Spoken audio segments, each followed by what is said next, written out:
Hi there! Thanks for joining me for week 3 summary of the Be Determined book study that we're doing on the book of Nehemiah.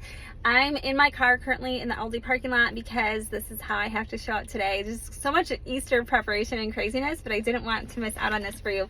So I really wanted to give a quick summary of this week because I felt like it was such a blessing. In the email that I send out for those who are doing the study with me, you're going to see some really cool facts that I looked up this week about the wall that they were building and how it's still been found to be in existence today. They've been able to dig it up, and there's just so much really good things. So I'll be sending that out in the email. You might love to see the history behind this too. But one of the things that stuck out to me was the humility in leadership that Nehemiah had. And this is really important because whatever task that we're given, we are an influencer over someone in our life. And whether it's in the workplace, in the home, in church, in relationships and friendships, we have the ability to influence those around us, and we can do it through humility and strength in leadership. And I loved that this is one of the traits that Nehemiah exhibited. He said that he understood that they could not get this task accomplished for the Lord unless everybody had been dedicated to work together. And he said that it had been great dedication on the part of the people because they had a mind to work and they all collaborated together to do their part.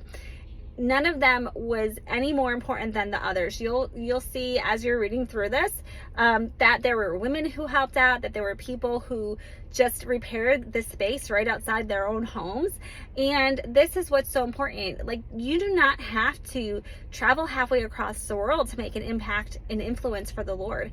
You can actually do it in your home, starting in your home, and then right outside your home, super close by, in your community, in your church, in your relationships, in your homeschool co-ops. Wherever you go, you get to shine the light of Christ. And so I want you to remember that as you're, going about your weekend, as you're heading into Easter, and as you're facing the week ahead. Nehemiah viewed the work as for the glory of the Lord. That was his concern. He was working unto the Lord for God's glory, and he did not want the name of the Lord to be defamed anymore. And I think this is a really great thing that you can apply to your own self. If we look at what position God has placed us in, we can look at it through a spiritual lens. Like, I talk a lot about blending your faith into your business, or blending your faith throughout your entire life. There's not one area that the Lord can't touch, that he's not a part of, that he can't make impact through you in. And so when you do all unto the glory of God, then you can look at things through that lens and look at the eternal impact you can have. Sometimes we don't realize that one kind word to someone, that one gesture, that one phone call, that whatever it is, the kind answer to the lady who's behind the counter, right? What kind of impact that can make on their heart, because we don't know their stories. We don't know what God's going to do with it. We don't know if they needed that exact thing in that moment, and how God is going to magnify what you're doing, especially, like I said, in our homes with our children and our families. And if you're running a business, you get to have contact with so many more people that you may not have ever had contact with if it weren't for your business.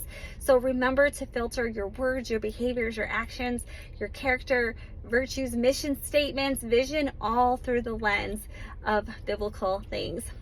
Okay, so moving on, I really loved to hear the different gates that they repaired, how each person's work was taken notice of. And the people finished this difficult task because they obeyed the same leader, they kept their eyes on the same goal, and they worked together for the glory of God. And also is God had a special task for each of us, for each of his children. Go read Ephesians 2:10. He talks about it there. And in humble, faithful doing of that task, we get to glorify God's name. So wherever you are, just realize there's purpose behind it. Then I loved, it isn't enough that we simply do the work of God. We must also make sure that what we do is protected from the enemy.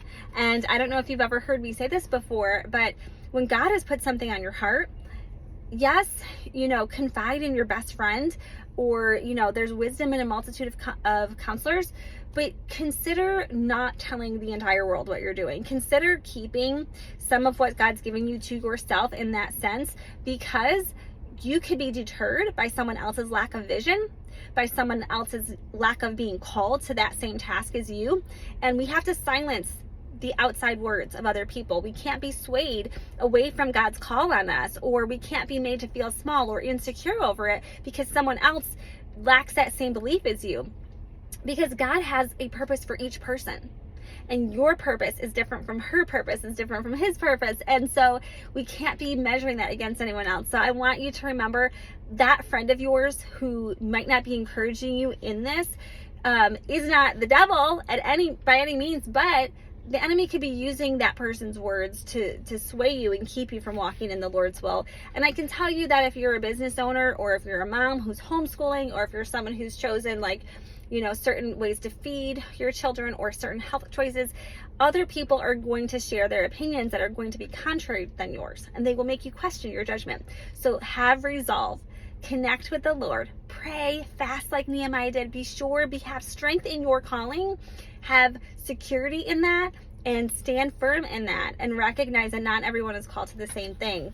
And so you want to be careful who you choose to share your good news with and your vision with and all of that.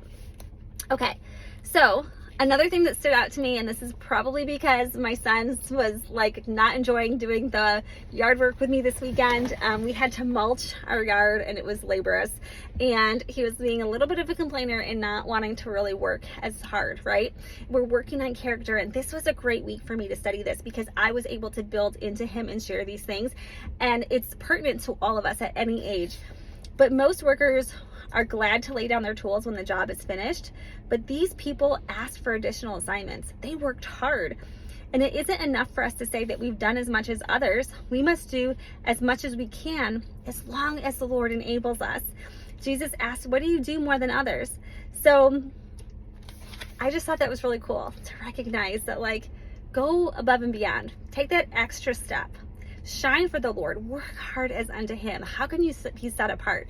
As owning a business, even thinking about how can I glorify God by using my gifts, by stewarding my gifts, by shining for him, and by outworking other people, not in the sense of hustle, but in the sense of virtue and character and the determination to see a task through and get the job done. I also loved, like I said, that some do their work at home. That was really cool to see them working in the wall nearest to their own houses. Christian service begins at home. And there's a Chinese proverb that says it's better to be kind at home than to burn incense in a far place. And Paul the Apostle wrote, let them first learn to show piety at home in 1 Timothy. Okay, so in conclusion, the end of the week questions, I'm just going to go over a few of them. But when you face a big task, what helps you accomplish it? Here is my answer. I first will take it to the Lord in prayer.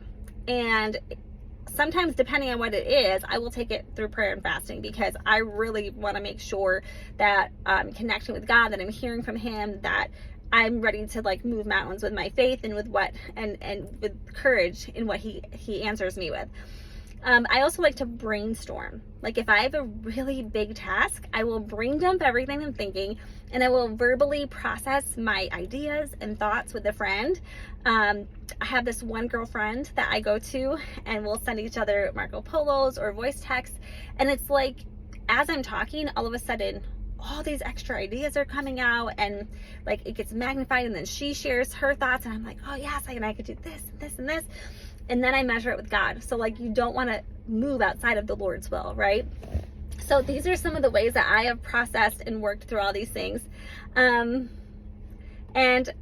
how did the priests who were leaders view the manual work of rebuilding the wall? As God's work. So how do we view the work that we have? It's the Lord's. Everything you own is the Lord's. Everything is from the Lord. Everything that you touch each day, that is from the Lord. So it's God's work that you're doing. There's purpose behind it. There is strength in it, and you are being shaped as you steward these things well. And it's just so exciting to know that he is with you through all of it. And when you work as unto the Lord alongside of a purposeful partnership in him, the impossible becomes possible, just like it did in the book of Nehemiah. And you are able to accomplish things that you never imagined you could do, even outside of your current skill set, because God has made it happen. You showed up, you work hard, you obey God's call, and he will be faithful to bring the fruit. I hope this week was a blessing to you. I will see you at our next video.